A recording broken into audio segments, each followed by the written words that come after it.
Hey everybody, this is another BookTube channel, and today I'll be ranking all 54 books that I read in the year 2022. Now, some housekeeping up front. This list is going to only be the prose books that I read throughout the year. I read a lot of comic books and graphic novels as well. I might do a separate list for them, but this one, I wanted to keep it all the same type of book for this list. This is also obviously a subjective ranking. I am not a literary critic. I'm not saying that the order of these books is the definitive, like this book is better than this book, is better than this book, is better than this book. This is just from a pure enjoyment level where these books rank from this past year. This list may change over time. There are some books that are ranked highly here that might drop in my estimation over the years, and vice versa. So it's just subjective. It's just an initial reaction based on my year in books. So with that being said, I think we can get started. I also won't be including DNFs or books I did not finish on this list. I did a separate video for my top disappointing books of the year that included my DNFs. So definitely check out that video if you are interested in seeing which books I could not finish this year, as well as which of these books I consider to be my most disappointing. One more note before we continue. For each book, I may give only like one sentence of explanation as to why they are where they are on the list.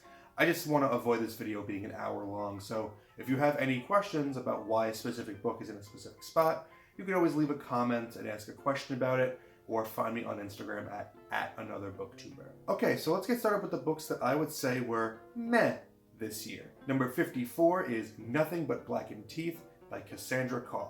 I absolutely hated this book. Number 53 is Grendel by John Gardner, I think. I read that book in high school and I liked it a lot. I read it again this year for the first time since, and I just didn't like it as much. Number 52 is Hangsaman by Shirley Jackson. I love Shirley Jackson. I don't love this book. Number 51 is Cycle of the Werewolf by Stephen King. It's good. I recommend it only for the illustrations by Bernie Wrightson. Other than that, it's just an okay book. Number 50 is Assassin's Apprentice by Robin Hobb. I know people love this series. I did not connect with it at all. Number 49 is The Pallbearers Club by Paul Tremblay. This was a huge letdown, probably one of my most disappointing books of the year. And number 48, the last of the books I would consider to be meh, is The Troop by Nick Cutter.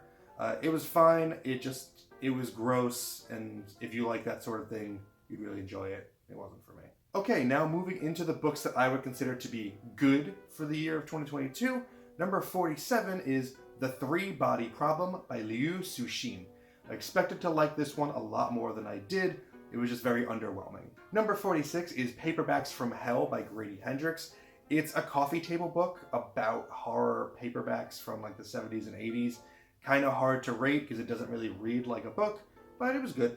Number 45 is The Screwtape Letters by C.S. Lewis. It's a really interesting idea, just okay execution. Number 44 is Artificial Condition by Martha Wells. It's the second book in the Murderbot Diaries. Big letdown after the first one.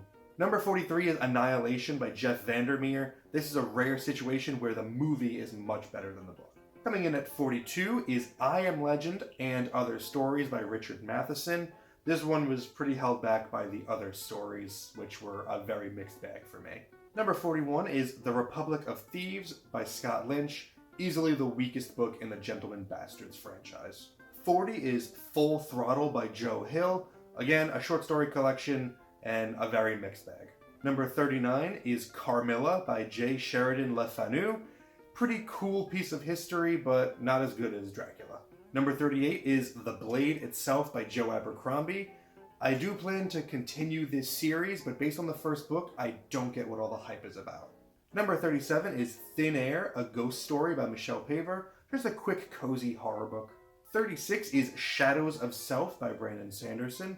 It is, to me, the weakest book in Mistborn Era 2, but still pretty damn good. Number 35 is Piranesi by Susanna Clarke.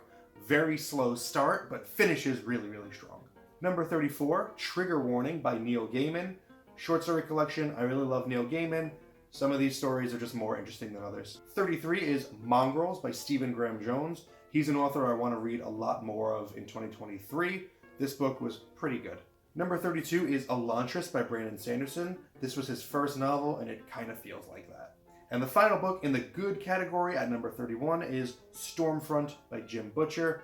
It's an okay start. I will probably read more of the Dresden Files, but not urgently.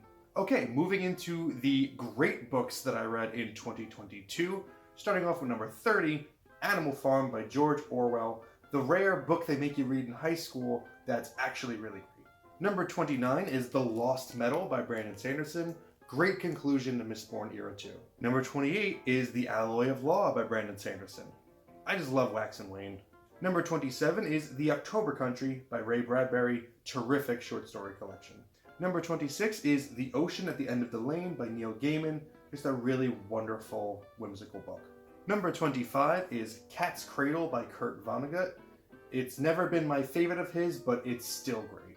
Number 24 is The Bands of Mourning by Brandon Sanderson. This is my favorite Mistborn book, period. Number 23 is Leviathan Wakes by James S.A. Corey. I've got the second book in the series ready to go on my TBR for 2023. Number 22 is The Fires of Vengeance by Evan Winter. If you have not read the first two books in the Burning series, do it now. And I really can't wait for book 3. Ranked 21 is Dune Messiah by Frank Herbert. If you've only read Dune, you're doing yourself a disservice. 20th is Dolores Claiborne by Stephen King. Did not expect to like this one as much as I did. It's great. 19th is Arcanum Unbounded by Brandon Sanderson. This one is actually a collection of novellas, and they're all really terrific. Coming in at number 18 is Dune by Frank Herbert. It is such a terrific piece of world building. It's so good. 17th is The Long Walk by Stephen King. I avoided this book for a long time because I thought it was a Bachman book and it was probably lesser than. No, this is as good as anything King's ever written. Number 16 is The Way of Kings by Brandon Sanderson, a terrific start to the Stormlight Archive. 15th is Breakfast of Champions by Kurt Vonnegut. I consider this book to be Vonnegut just unfiltered, and it's wonderful. 14th on the list is The Only Good Indians by Stephen Graham Jones. Of every book on this list, this is the one that surprised me the most. This one just wowed me. Number 13 is The Cabin at the End of the World by Paul Tremblay. I've read this book a few times. It's absolutely great. I really hope the movie doesn't suck. Number 12 is Oathbringer by Brandon Sanderson. The Stormlight Archive is just fantastic. And now the last book on my great list at number 11, The Shining by Stephen King. It is one of his best of all time. And now we come to what you've been waiting for, the books that I consider to be tops for 2022, the cream of the crop, my top 10. And we kick off with number 10, Something Wicked This Way Comes by Ray Bradbury. I read this one for the first time many years ago and it didn't resonate with me. Now that I've gotten a bit older, this one really hit me hard. Coming in at number 9 is The Exorcist by William Peter Blatty. It's just as good as it was when it was first written. It's still scary. If you've only seen the movie, you'll still get something out of the book. Number 8 is Mother Night by Kurt Vonnegut. I'm holding it like this on purpose to cover a logo that might get me flagged, but I think this is Vonnegut's most underrated book. I think it's absolutely fantastic, and I want everybody to read it. Number 7 is Dandelion Wine by Ray Bradbury. My words can't do this book justice. It's just absolutely delightful, and I absolutely loved it. Number 6 is The Haunting of Hill House by Shirley Jackson. This is every bit as good as the classic's status implies. So great. Coming in at number 5 is, appropriately, Slaughterhouse-Five by Kurt Vonnegut. It is one of the best books ever written. It is absolutely fantastic. It's endlessly quotable, and you must read it. Number 4 is Warbreaker by Brandon Sanderson. This is the book that convinced me that Brandon Sanderson was an author that I wanted to keep reading. It was my favorite book of his until number 3, Words of Radiance by Brandon Sanderson. Maybe one of the best fantasy books I've ever read. Just phenomenal.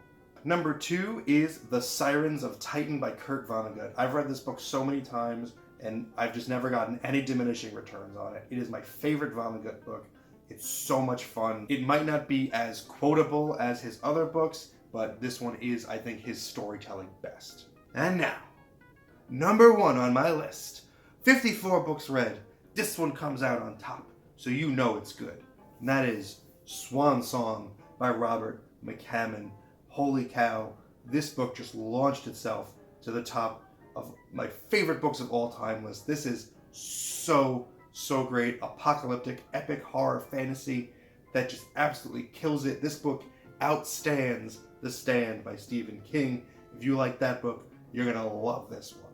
Alright, that brings us to the end of the list. I hope you enjoyed it. If you've read any of these books, what do you think about my positioning of them on my list? Leave a comment, let me know. Thank you for spending some time with me today, but now it's time to get back to reading in 2023.